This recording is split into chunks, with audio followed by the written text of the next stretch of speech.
Is now starting. All attendees are in listen-only mode.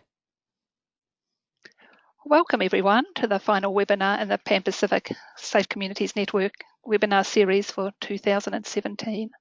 My name is Tracy Earle, and together with my colleague Tanya Peters, we are your hosts for this webinar.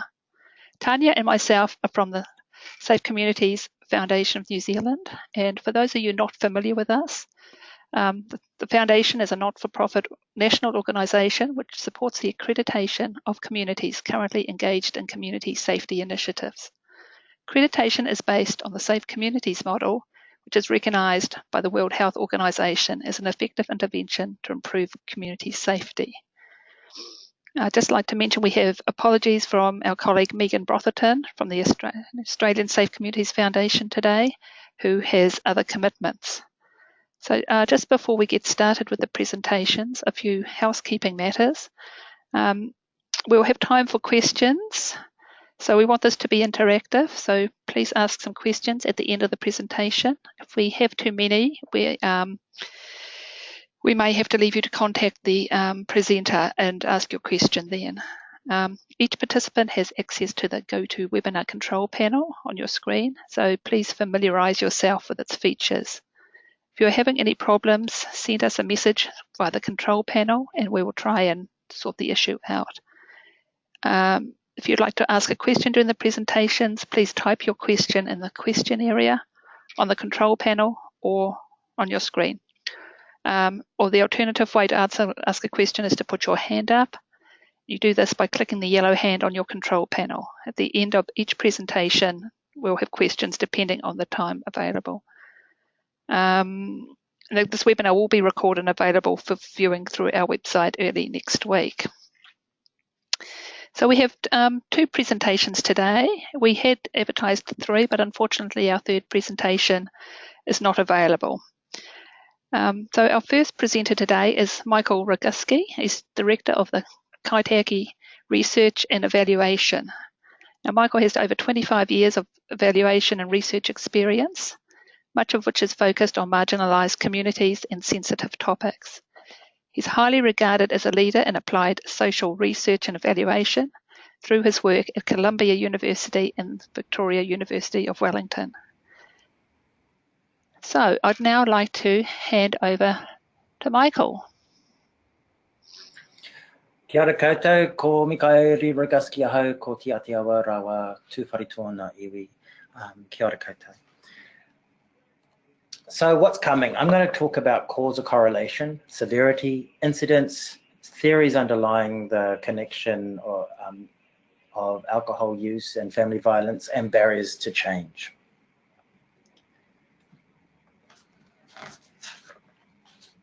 Whether alcohol is a direct cause of family violence is often contested. It is important to remember that causality is difficult to infer accurately from correlational studies. While it is highly probable that alcohol and other substances play a role in the eruption of family violence, it is one risk factor, and the direction of the relationship is debated. For example, a history of experiencing and witnessing various forms of family violence is a risk factor for abusing alcohol and other drugs. A third possibility is that substance problems and family violence are not causally linked, but are both predicted by another third factor, such as psychopathology, dysfunctions within the family of origin, dysfunctional social interactions, and relationship skills. However, what we know is the risk of becoming involved in a violent incident, either as a perpetrator or a victim, increases with the amount of alcohol consumed. Heavy drinkers are the most at risk. The frequency of intoxication has been found to increase the risk of violence to a greater extent than the level of consumption.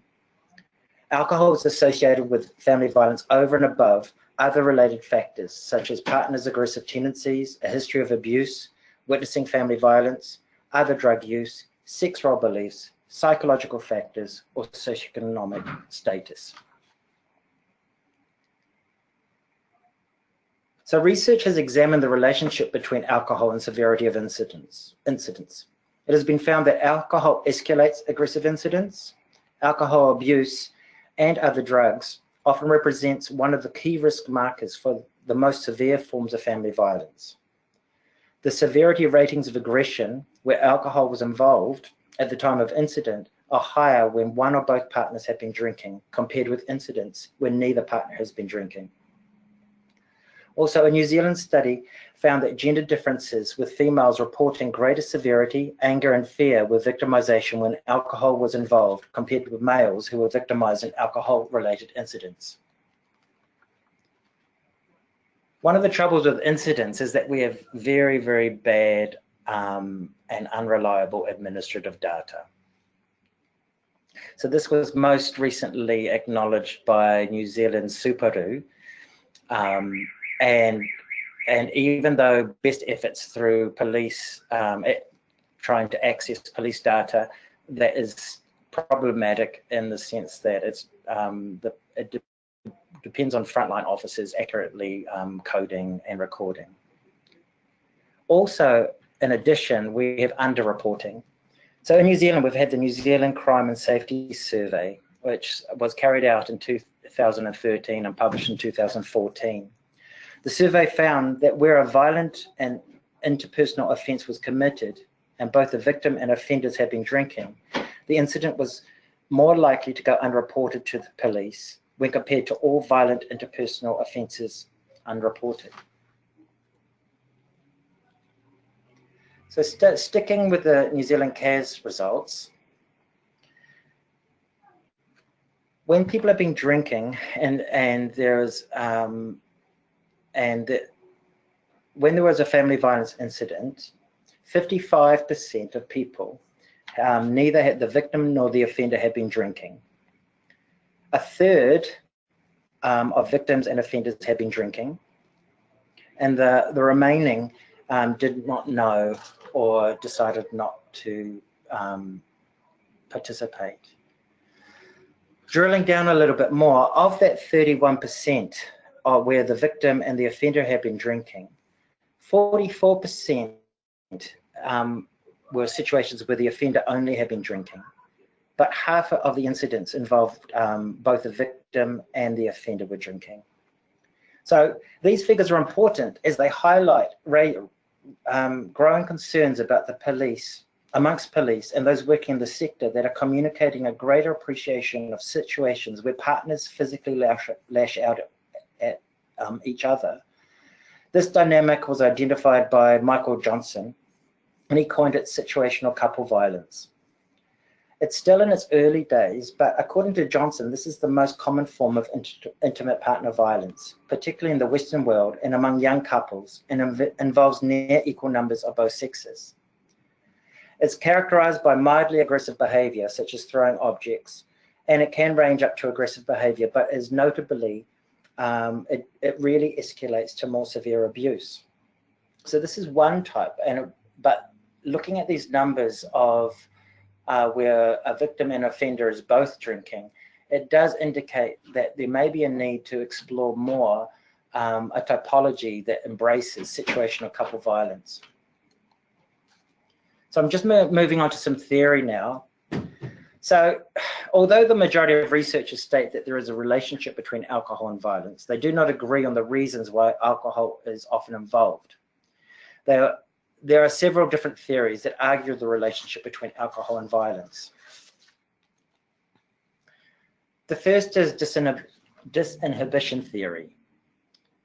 According to this theory, alcohol is well known to negatively affect people's perceptions, ability to interpret others' actions, intentions, and judgment, interact with a complex set of social and psychological circumstances to result in violence in certain situations. In other words, alcohol tends to lower people's inhibitions against using violence to achieve their goals. Next is the cognitive impairment model. Some family violence experts believe that family violence can result from substance use due to disruptions and/or distortions in cognitive functioning, altered judgment, and/or enhanced perceptions of risk and threat experienced by alcohol-consuming individual. The use of alcohol can result in an increased risk for miscommunications and diminished ability to engage in rational dialogue around points of disagreement. This increases the odds that the individual will rely less on sophisticated strategies for problem solving i.e. violence. While the other two theories are important, in my work I tend to look at the social context. So social learning theory has been offered as an explanation for at least some of the behaviours associated with both perpetrating family violence and problem drinking. Thus, an individual may have acquired or learned both these poor coping strategies through modelling dysfunctional behaviour exhibited in the family of origin, as well as experiencing positive rewards, removal of noxious stimuli as a consequence of these behaviours. Situational variables may affect co-occurrence. For example, the individuals and family cohorts also contribute to the family violence as the co-occurrence of alcohol consumption and family violence is normalised. Social skill deficits and certain social cognitions, such as beliefs about the role and rights of the man as the head of the household, may be a locus of overlap between the alcohol and the family violence problems. It also important to appreciate the role of the male within the wider social culture and the way masculinity manifests in our countries. Encouragingly, we have an increasing appreciation of New Zealand and Australian masculinity, and especially a growing discourse around toxic masculinity and the normalisation of drinking as a component of this masculinity. This has been much recently seen in the connection of drinking, violence, and rugby. A final possibility that warrants further exploration is the wider impact on the community of the type and density of alcohol outlets. There have been a number of studies that have been conducted which have looked at, that have established a positive correlation between the density of these outlets and negative behaviours, including violence.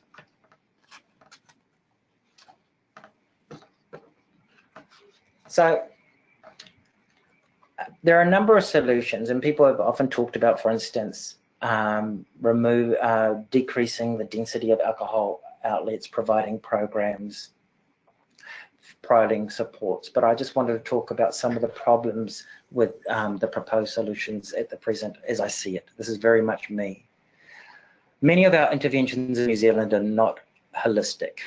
Alcohol and other drug can have a singular treatment focus, which doesn't take into account the participating family, the wider family, and it doesn't take into account or necessarily take into account family violence or offending behaviours. Family violence programs may not take into account the role of the substance use and or include partners in the wider whānau family. There is encouraging a greater appreciation of the need to work with partners and children as people engage in a healing journey. But due to funding and contract constraints, we are seeing a very singular focus still. The other problem is many of our interventions are time-bound. For instance, someone goes to a 10 or 12-week program, but this fails to acknowledge that an individual needs ongoing support. After all, you can't change, it is arguable that you can't change attitudes and behaviours that were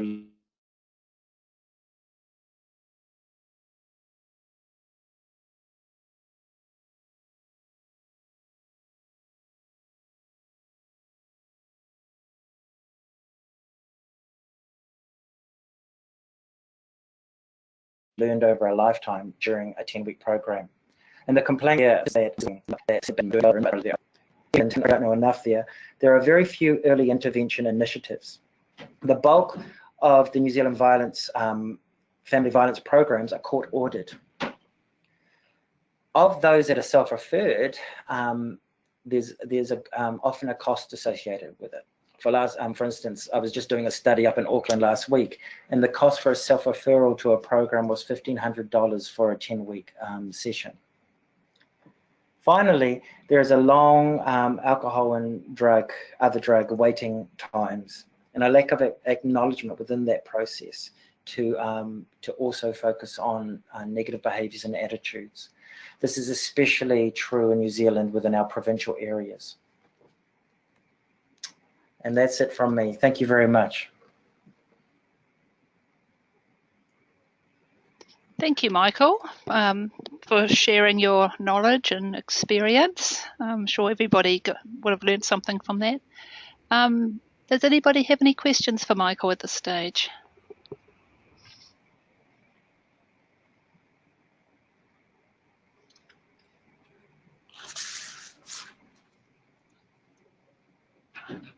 Okay, if there's no further questions, thank you, Michael.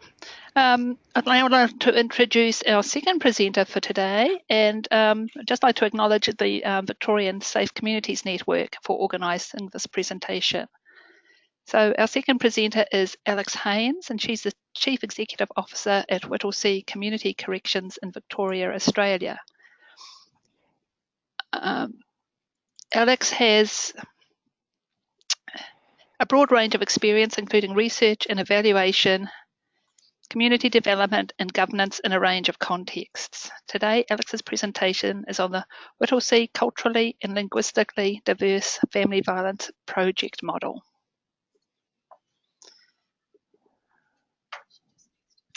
Hello, everyone.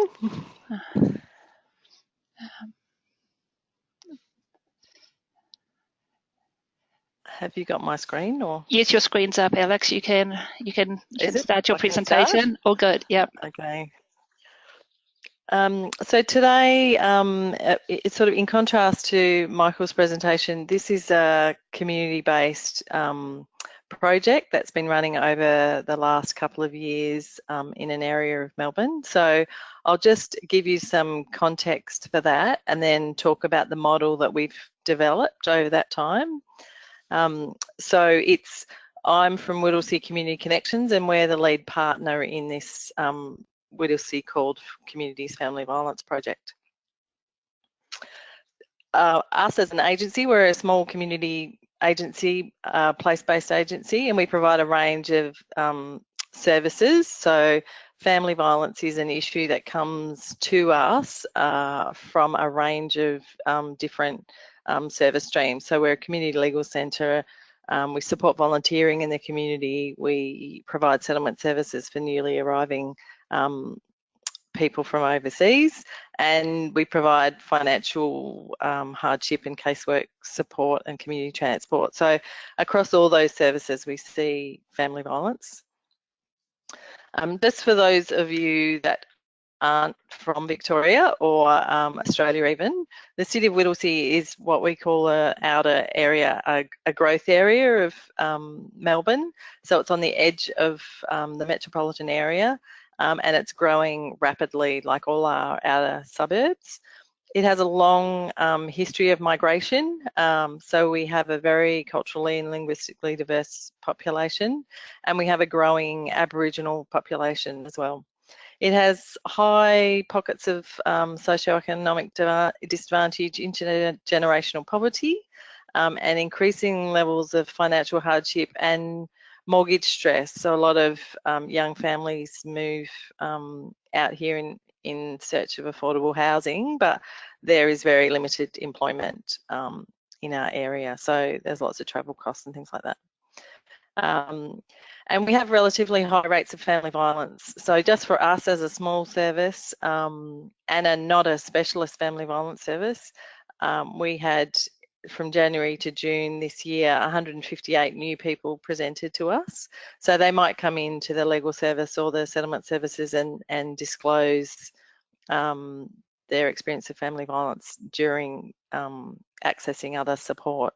So 43% of those cases, this was their first contact with an agency. So they hadn't been to the police or a specialist family violence agency or the doctor or anyone else. So that's really significant for us. Because we are a community-based, very welcoming, open service, people feel comfortable obviously reporting. So most of those cases involve multiple forms of abuse, so it might be physical and financial or a range of aspects of family violence. And in 44% of those cases, children were present. So there's a lot of work we need to do around the impact of family violence on children. So this project I'm going to talk about, we recognise that family violence affects all communities, But agencies in our area recognise there are additional barriers to accessing information and services for culturally and linguistically diverse communities, often because of language difficulties or because of cultural norms, seeking support, or even talking about the fact that violence was happening in the home or in the family, often meant that people were less likely to seek support if they were from a CALD community. So agencies in our area, so we're obviously one of a number. So there's Whittlesea Community Connection, so as a generalist community-based agency. The City of Whittlesea is our local government council.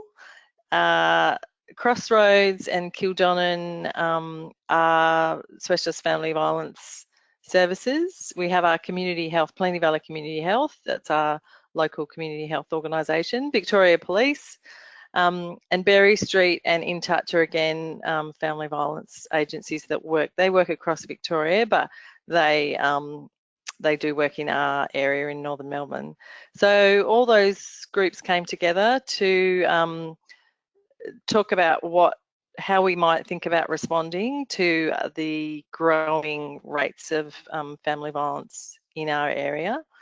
So we came up with what we called the Whittlesea CALD Family Violence Project, and it really was to develop an integrated place-based model that worked across the continuum of family violence. So it includes prevention, early intervention and response activities and communication. So we really were trying to look at an integrated model. So when you go to talk to people about prevention, often people disclose and you need to be able to respond at the time. So we wanted an integrated model that could respond regardless of where we were on the spectrum.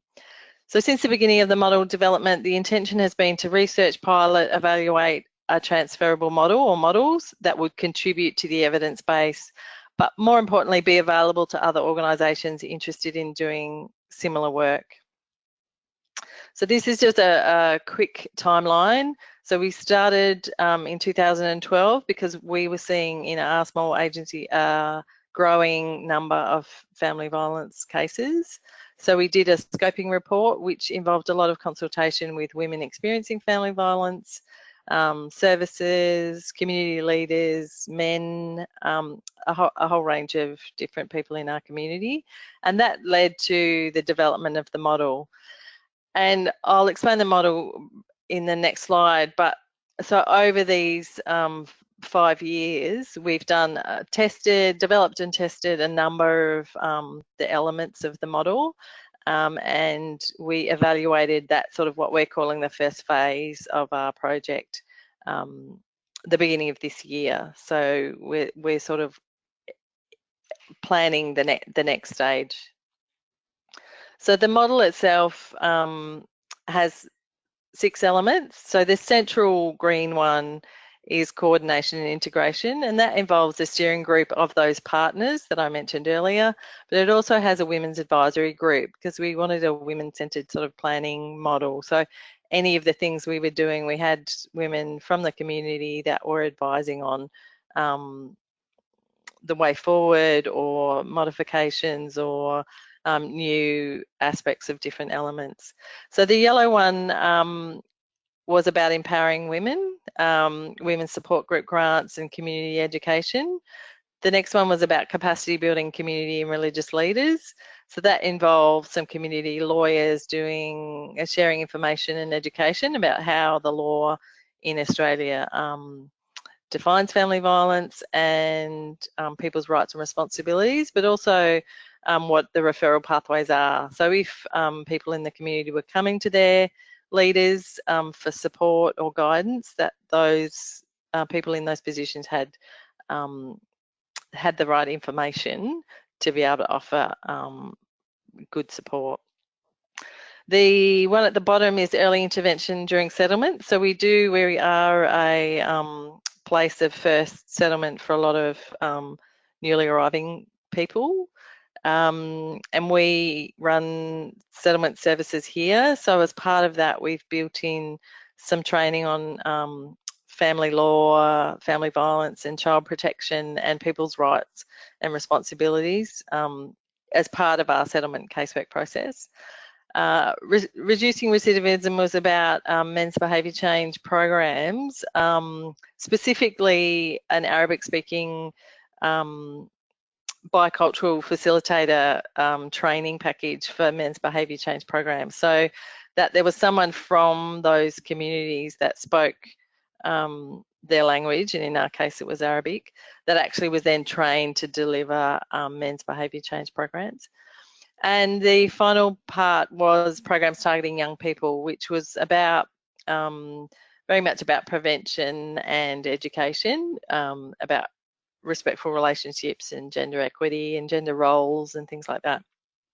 So over the couple of years, we've done various programs and projects and activities that were in as part of those 6 elements, and we've now sort of evaluated those. And I want to talk a little, just give a little bit of detail about one, so you get a sense of what it is. So empowering women is very much a prevention activity. We've got some philanthropic funding to have a women's grants program, which is how we came to be on this webinar, because one of the Safe Communities people in Victoria is facilitating one of those women's groups. So we, through that empowering women element, we wanted to facilitate increased access to support groups for called women as a means of enabling women to access services and increase their confidence to seek and obtain appropriate support. So our grants program supports new groups, so people wanting to start new groups, or established groups to encourage more women to join. So it really is focused on building social connections, increasing knowledge of rights and services, creating safe, trusting spaces for women to raise issues about themselves or their families or their communities, to build their confidence to access local services. So providing information about what those services are, who's eligible for those services and how they can make contact. Encouraging women to take on leadership roles in planning activities, leading groups and developing projects. So we've been doing a grant round for 4 years now, and we fund 6 or 7 or 8 women's groups. And as part of that program, which is sort of 12 months to 2 years, women are involved in training around groups, group formation, managing groups, in grant writing to make their groups sustainable, but then also in identifying and responding to family violence. And then about this time in the year, we have 2 information sessions. So one is our community lawyer going to meet with the group and talking about family violence and the law, and the next one involves the police and a specialist family violence service going to the group and just talking about how police respond. So if there is a family violence incident, how the police view that and what they are likely to do, and how people can engage with the police when they're experiencing family violence. And the specialist services talks about the supports available and how people can access those supports. So that's just a little snapshot of one element in this project. We are developing, we've almost finalised our learning document. Really, it explains the model and the lessons we've learned from implementing that. So that will be on our website sort of sometime in November, but that's really written, designed for other community agencies or services or local government to see what we've done, why we chose those particular activities or directions, and what we've learnt from that, from the evaluation. So that will be a great resource, we hope, for people looking at this area. My information's there, but I wanted to say too, more in reference to Michael's presentation, we've done some work on the link between family violence and gambling, and particularly poker machine gambling and the either the causal or the coercive factors in that, similarly to what he was talking about with alcohol or drugs. So there is a lot of research now to draw on in terms of the drivers of family violence and also, you know, the outcomes and responses that might be appropriate. So that is all from me. Thank you very much for listening. Thank you, Alex, and thank you for sharing what's happening in your community with that project. Does anybody have any questions for Alex?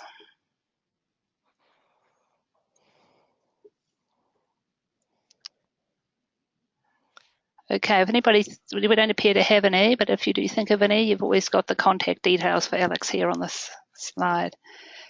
So on behalf of all participants, I'd like to thank both our presenters today for taking the time to share with us. As I've said before, please feel free to email either of our presenters with any follow-up questions you may have, or you can send them to us at the Safe Communities Foundation, and we're happy to forward them. Also a reminder to please fill out the survey on this webinar and to let us know any topics you would like these webinars to address. We're currently planning the series for next year, so I would love to hear about what topics you'd like. Even let us know if you'd like to present or you know anybody that would make a good presenter. And of course, we welcome any other feedback. And just a reminder that the recorded webinar link will be sent out by email to all participants hopefully next week, and will be available on the Australian Safe Communities and the Safe Communities Foundation New Zealand websites later next week.